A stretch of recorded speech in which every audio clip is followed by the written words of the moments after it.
Hello दोस्तों, नमस्कार। SM किसी चैनल में मैं आप सब लोगों का दिल से बहुत बहुत स्वागत करता हूं। फर्स्ट टाइम विजिट किया जरूर चैनल को सब्सक्राइब कर लेना, साथ में बेल आइकन को हिट करके ऑल जरूर सेलेक्ट कर लेना। उसी के साथ साथ फ्री स्टॉक मार्केट क्लासेस इस चैनल को भी चाहो तो फॉलो कर सकते हो, सब्सक्राइब कर सकते हो। यहाँ पर भी बेल आइकन को हिट करके ऑल जरूर सेलेक्ट करके रख लेना।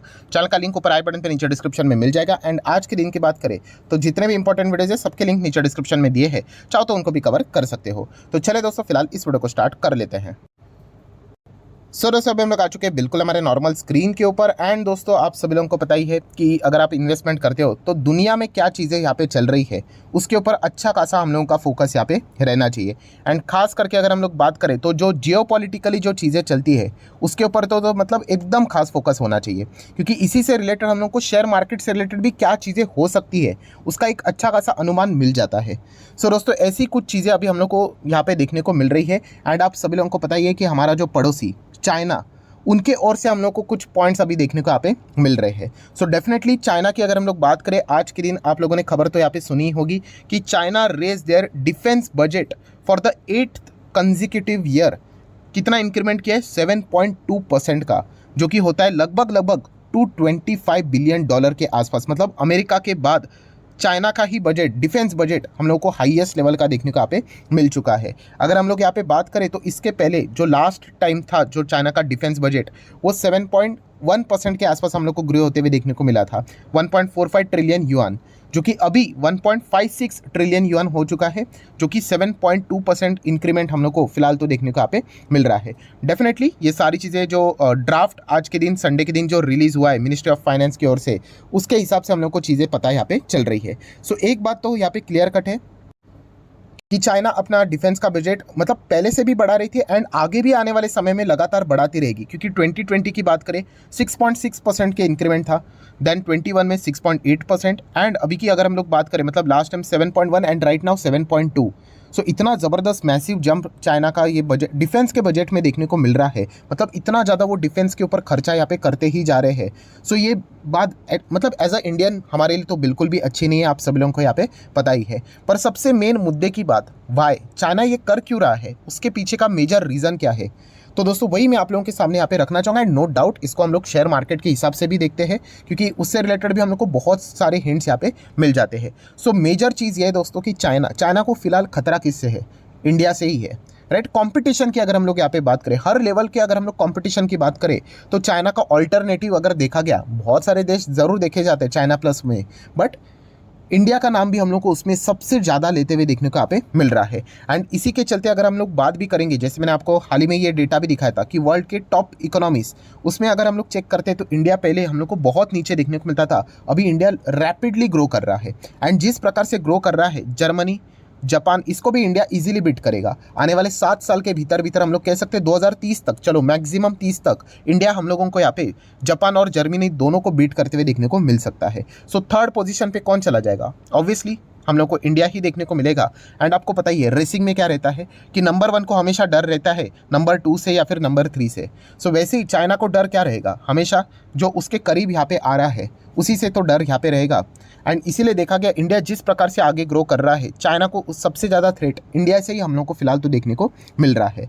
तो इसीलिए चाइना फिलहाल यहाँ पे बार बार अगर आप देखोगे तो इंडिया को वो डायरेक्टली ना इनडायरेक्टली यहाँ पे टारगेट करने की कोशिश करता है। मतलब इसके पहले भी मैंने आपको बताया था कि ये जो बहुत सारे हम लोग को बॉर्डर के ऊपर जो क्लैशेस देखने को मिल जाते हैं, इसकी शुरुआत कौन करता है? ऑब्वियसली चाइना करता है। और इसके पीछे का मेजर रीज़न भी क्या है? तो आप सभी लोगों को पता है कि मैक्सिमम जो बिजनेस है वो अभी चाइना से उठकर हम लोग को इंडिया भी आते हुए देखने को यहाँ पे मिल रहा है। मैं अगेन कह रहा हूँ, सिर्फ इंडिया में नहीं आता है, अलग अलग देश में भी जाता है, वियतनाम में भी जाता है, ताइवान में भी जाता है, बट इंडिया एक सॉलिड ऑल्टरनेटिव अभी बाकी देशों में हम लोग को देखने को यहाँ पे मिल रहा है। एंड ये चाइना कभी भी नहीं चाहेगा, इसीलिए आपको पता ही है कि इस प्रकार की चीज़ें करके एक मतलब बोलते हैं ना डिस्टर्बेंस क्रिएट करने की कोशिश चाइना की हमेशा यहाँ पे रही है। और ये जो डिफेंस इतना वो बढ़ाते हैं और डिफेंस के बजट की बात करें, मतलब ताकत दिखाने की एक कोशिश यहाँ पे करते हैं, तो इसके चलते एक डिस्टर्बेंस वाला माहौल क्रिएट करने की कोशिश उनकी बार बार होती है। और जैसे कि मैंने आपको बोला, ये सिर्फ बोलने वाली बात नहीं है। अभी एप्पल की भी बात कर लेते हैं, दुनिया की इतनी one of the strongest company, top 5 में आने वाली कंपनी, उन्होंने भी क्या कर दिया, आईफोन 14 का जो प्रोडक्शन है वो चाइना से इंडिया में यहाँ पे हम लोग को शिफ्ट करते हुए देखने को मिले थे। प्लस एप्पल ने जो काम इंडिया में यहाँ पे किया है उससे वो खुश होकर उन्होंने बाद में क्या बोला कि उनका जो मैन्युफैक्चर है इंडिया में वो और 25% तक वो लेकर जाने की बात यहाँ पे कर रहे थे। हाल ही की न्यूज़ है, जनवरी 23 की न्यूज़ है। सो ये चीज़ बता रही है कि चाइना से बिजनेस अभी हम लोग को अलग अलग देशों में शिफ्ट होते हुए देखने को मिल रहा है, क्योंकि हर एक कंट्री मतलब हर एक कंपनी फिलहाल डाइवर्सिफिकेशन की ओर फोकस रख रही है। अगर आप लोगों ने एप्पल की प्रेस कॉन्फ्रेंस सुनी होगी, वहाँ पे उन्होंने यही बताया कि अभी हम लोग डाइवर्सिफिकेशन को लेकर चलेंगे, क्योंकि उनको एक गलती समझ में आ गई कि अगर वो एक ही कंट्री में सब कुछ अगर अपना यूनिट सेटअप कर लेते हैं एंड वहाँ पे डिस्टर्बेंस हो जाए, मतलब वो इनडायरेक्टली ये बताने की कोशिश कर रहे थे जो चाइना का जीरो कोविड पॉलिसी था उसके चलते उनको बहुत घाटा हुआ। एप्पल के शेयर्स भी आप लोगों ने देखे होंगे, ज़बरदस्त हम लोग को गिरते हुए देखने को मिले थे। पूरा प्रोडक्शन बंद हो चुका था, सप्लाई चेन डिस्टर्ब हो चुका था। तो अभी एप्पल को भी पता चला है एंड पूरी दुनिया को भी पता चला कि अगर हमें बिजनेस रन करना है तो उसको बिजनेस को भी डाइवर्सिफाई करना पड़ेगा। मतलब कुछ पार्ट चाइना में, कुछ पार्ट इंडिया में, कुछ पार्ट ताइवान में, ऐसी चीज़ें करके रखेंगे, डाइवर्सिफिकेशन करके रखेंगे। एंड मान लीजिए अगर किसी कंट्री में गड़बड़ हो गई सो उसको इजीली रिप्लेस किया जा सकता है। एंड बार बार यहाँ पे चाइना को रिप्लेस करने के लिए इंडिया का ही नाम हम लोग को सामने आते हुए देखने को मिल जाता है। सो इसीलिए दोस्तों अगर देखा गया तो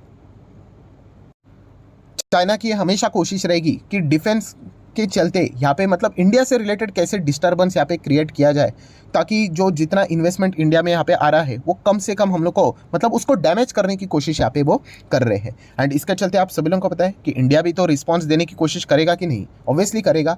अभी चाइना के डिफेंस बजट की बात करें तो अभी ये 200 बिलियन डॉलर के आसपास है। It's a very huge, no doubt about it. But definitely India की अगर हम लोग बात करें तो इंडिया का कितना है, लगभग चलो 6 लाख करोड़ के आसपास। तो कितना होता है 6 लाख करोड़, नियर बाय आप बोल सकते हो 70-72 बिलियन डॉलर के आसपास। मतलब हम कह सकते हैं बहुत ही मतलब as compare to the China हमारा जो डिफेंस बजट है वो बहुत ही कम है, राइट। सो इसका रिस्पॉन्स और इसका अर्थ क्या होता है दोस्तों, इसका अर्थ यही है कि आने वाले समय में यस सरकार भी यहाँ पे डिफेंस बजट ज़बरदस्त यहाँ पे बढ़ाने की कोशिश यहाँ पे कर सकती है। नो डाउट एक टाइम पे नहीं होगा बट ये उनको करना ही पड़ेगा, राइट। एटलीस्ट 3 डिजिट में तो लेकर जाना ही पड़ेगा। ये सारी चीज़ें हम लोग को देखने को मिले, एंड खास करके जब हमारा पड़ोसी चाइना जैसे देश इस प्रकार की हरकतें यहाँ पे कर रहा है तो अपने सेफ्टी के लिए एंड बाकी सारी चीज़ों के लिए ये सरकार को कदम यहाँ पे उठाने ही पड़ेंगे।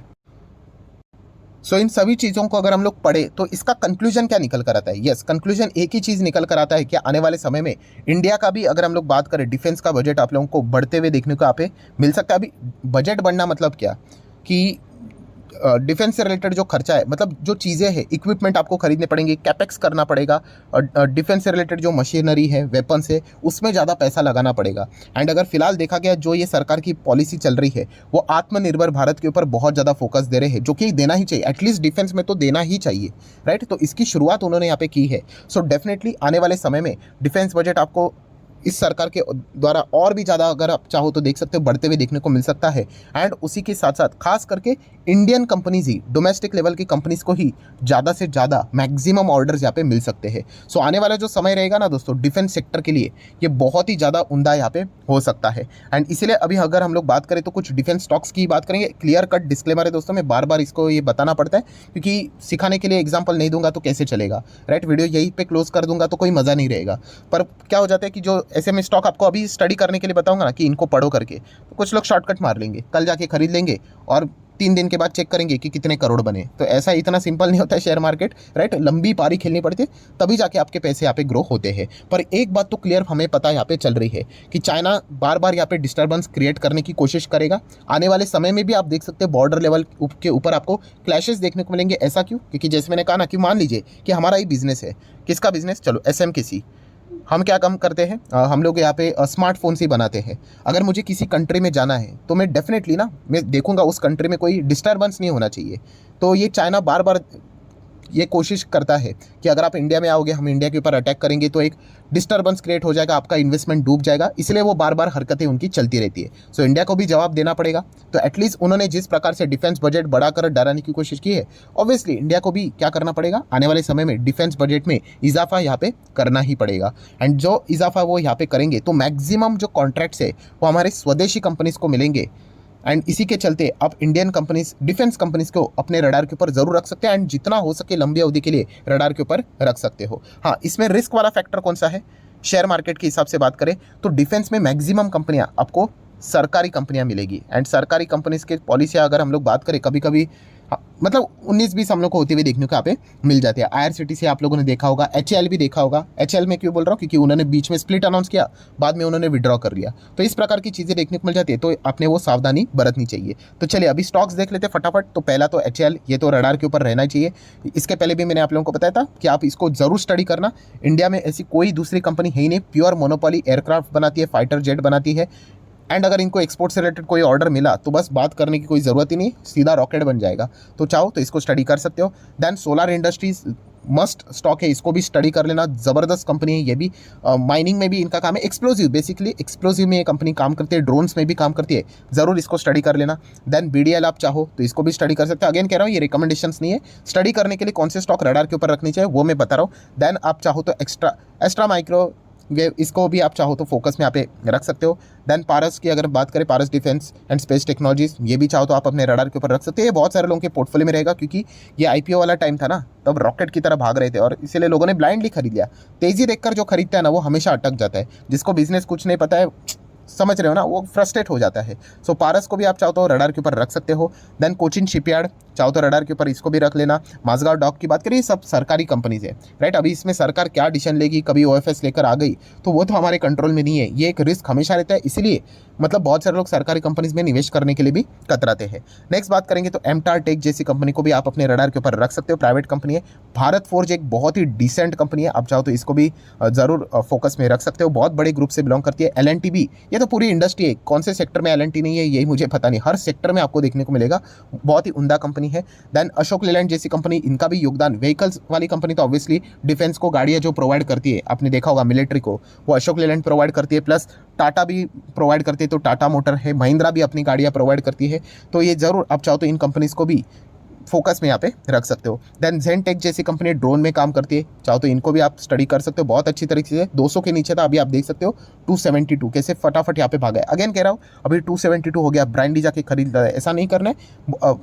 प्लस माइनस यहाँ पे होते रहेंगे, माइक्रो कैप टाइप की ये कंपनीज है, तो आपको नेचर पता ही है। देन मिश्र धातु मिधानी की बात करें, इसको आप चाहो तो रडार पे रख सकते हो, आपको पता ही है जो इंडियन आर्मी के जो बुलेट प्रूफ जैकेट्स रहते हैं, आर्मर रहता है, या फिर जो हेलमेट्स हम लोग को देखने को मिल जाते हैं, राइट। सो ये वही कंपनी बनाने का काम यहाँ पे करती है, तो चाहो तो इसको भी आप अपने स्टडी पर्पज़ के लिए फोकस में रख सकते हो। सो बेसिकली दोस्तों ओवरऑल कंक्लूजन क्या है कि यस, चाइना इंडिया में यहाँ पे थ्रेट क्रिएट करने की कोशिश करे, एंड इसके पहले भी चल रहा था, अभी भी यहाँ पे कर रहा है, एंड इसके बदले अगर इंडिया को जवाब देना है, राइट। देखिए अगर वो हमारे ऊपर अगर कोई हाथापाई करते हैं, जैसे कि हम लोगों ने बॉर्डर में क्लैशेस देखे, तो हम भी हाथापाई करते हैं और पता ही है कैसा जवाब उनको मिलता है। सो अभी उनका स्टाइल कौन सा था, डिफेंस बजट को लगातार बढ़ाने का और एक डर क्रिएट करने का कि इतना खर्चा वो डिफेंस के और यहाँ पे कर रहे हैं। तो डेफिनेटली इंडिया भी इसका जवाब कैसे दे सकता है, रिस्पांस दे सकता है। हमारा भी डिफेंस बजट हम लोग को आने वाले समय करना ही पड़ेगा, ऑप्शन नहीं है। थोड़ा 19-20 हो सकता है, बट आगे आने वाले समय में इंडिया को भी डिफेंस से रिलेटेड ज़्यादा खर्चा करना पड़ेगा, एंड वो अगर स्वदेशी रहेगा, जो कि होने के ही चांसेस ज़्यादा है, तो और भी मज़ा आ जाएगा। सो तब इन कंपनीज़ को आप अपने रडार के ऊपर रख सकते हैं, एंड अगर आपका विजन बहुत लंबा है 5-10 साल का, तो ये डिफेंस कंपनियां बहुत अच्छा यहाँ पे काम कर सकती है। सो अगेन कह रहा हूँ डिस्क्लेमर के तौर के ऊपर, ये सारी कंपनियां मैंने जो आपको बताई है वो स्टडी पर्पज़ के लिए, कुछ लोग रहते हैं डायरेक्टली जाके खरीद लेते हैं बिंदास, कुछ पता नहीं आगे पीछे देखते नहीं है। सो ऐसा बिल्कुल भी करना नहीं है। सो आशा करता हूं दोस्तों वीडियो हेल्पफुल लगा होगा, तो जरूर लाइक एंड शेयर कर देना। डीमैट अकाउंट अगर आपने अभी तक ओपन नहीं किया तो लिंक नीचे डिस्क्रिप्शन में 25 वीडियो की लिस्ट बिल्कुल फ्री ऑफ कॉस्ट मिल जाएगी। आपका नाम, कौन सा अकाउंट आपने लिंक के थ्रू ओपन किया, प्रॉपर्ली कमेंट सेक्शन में मेंशन कर देना, तो हफ्ते भर के अंदर अंदर सारे लेक्चर्स मेरी साइड से फ्री ऑफ कॉस्ट प्रोवाइड कर दी जाएंगे, ताकि आप शेयर मार्केट को आसान भाषा से सीख सको। So that's it, thank you very much दोस्तों, we will be meeting our next video, तब तक के लिए बाय बाय।